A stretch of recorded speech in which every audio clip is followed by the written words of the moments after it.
Coach, does any part of that feel like a win?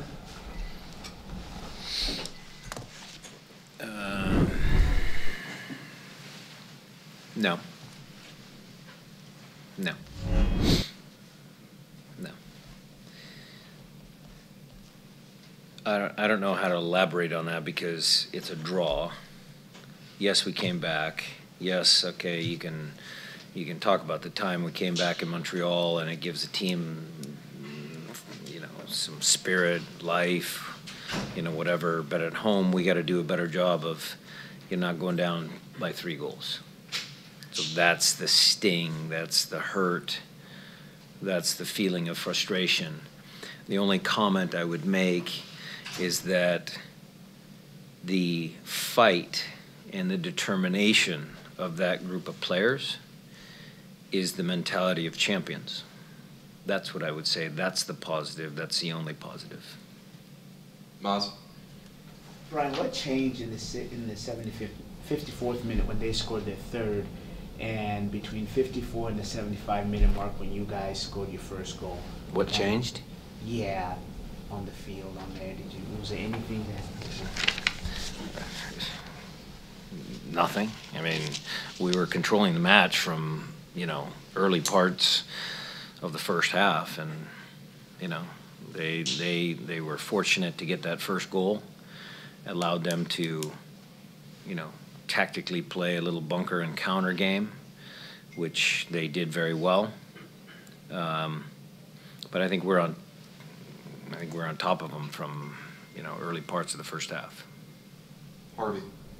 Coach, what was it that the team needed for you to put Wingo on for Delem? What did he bring that Delem wasn't able to? We were trying to get Henry in some 1v1 situations out on the flanks, because Henry's speed and his ability to get by guys, to break guys down on the dribble, is something that Jordy doesn't possess. Jordy played okay in the first half, Jordy Delem. He swung a couple good balls in. I mean, he made a couple errors, but that's normal. But I just needed somebody to break guys down. Jovan on the other side is able to break guys down, and, you know, we had hoped that Henry could provide a little bit of that for us.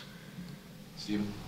Torres comes on and plays up top for you. Did your instructions for him change at all as the comeback progressed?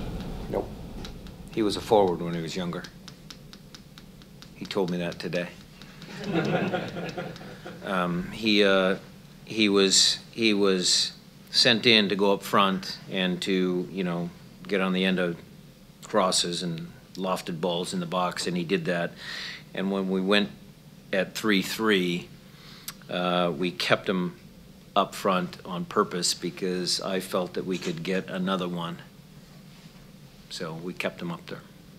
Toby, do you have one? Yeah, Coach, you get that first goal back and the crowd gets really into it. How much does that help, and how much does that say about what they think of your team? I thought they were loud even in the first half. I thought they were going, when we walked out at halftime, they were still cheering. When they scored the third goal, they were still cheering. Obviously, they get a little amped up when the home team does score, but those fans never stop. You know, it's something that we'll never take for granted. Schmetzer? Your team played a pretty cross-heavy game for most of the 90 minutes. Was that something that was part of the plan from the beginning, or is that more of adapting to the team? No, their half circle of defending the goal was, you know, pretty obvious. You know, I'm trying to recall in the first half before they scored at the 15-minute mark or whatever. Did we have some chances down the middle? Did we have a couple of plays? You know, there were some combination plays down the middle of the field, but for the most part, once they scored, they just bunkered in, and that was just by necessity. Jeff? Brian, you said you were frustrated by a game your team dominated at a record level statistically. What is it you're most frustrated by? Is it a couple of defensive lapses? Is it the missed chances or the missed points at home? What are you most frustrated about?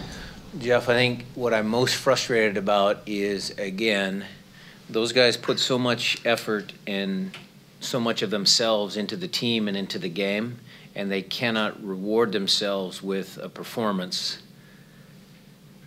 that gets us all 3 maximum points. I'm certainly disappointed that, you know, we took 3 at home. That is something that we can work on. That's not going to happen to Steph very often. That's just it's a fact of life. But the other 2 goals we'll talk about, and we'll make sure that we clean that up. But again, it's just testament to the group, the team, that they were able to persevere and figure out a way how to get those points. But the effort they put into the game, they actually deserve to get 3 points.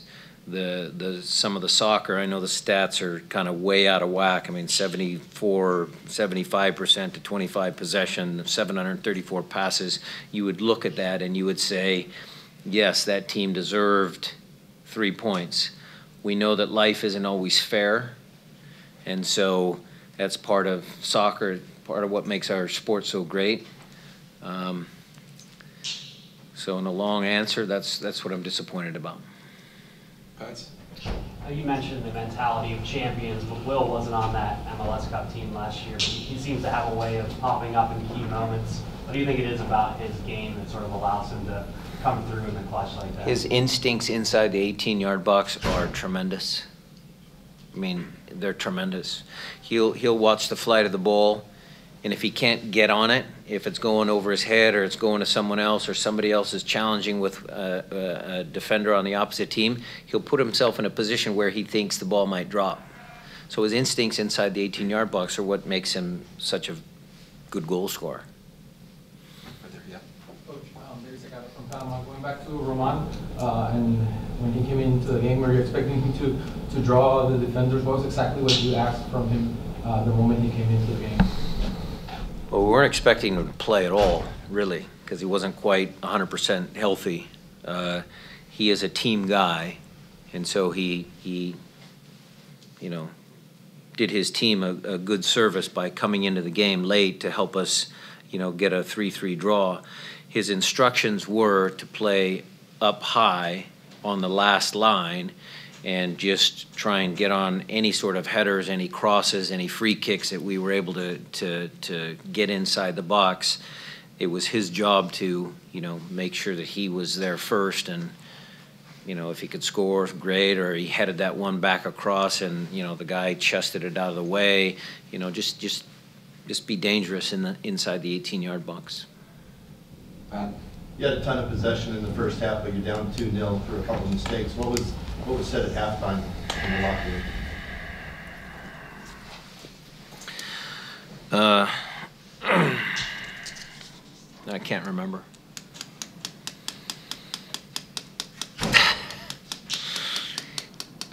Look, I told them they needed to play a little better. That was the gist of it. Tyler still have one? Okay. Follow-ups? Oh, Kraz, I didn't get yours, I'm sorry. Coach, you didn't score today, but Jordan started out the wing again with Will up top. What did you make of the way Jordan and Will played today in their new respective positions? Good. Again, until he came out, and again, it was this ankle that was bugging him again, so I wanted to, make sure I take some miles off that, but great. I mean, you look at the first half, and statistically, shots, everything, I mean, we played well as an attack, so it was good. Follow-ups? Jackson? Torres mentioned that he was going forward. Are we going to see him start forward at any time soon? No. No. Doesn't get the pull. No. Hey.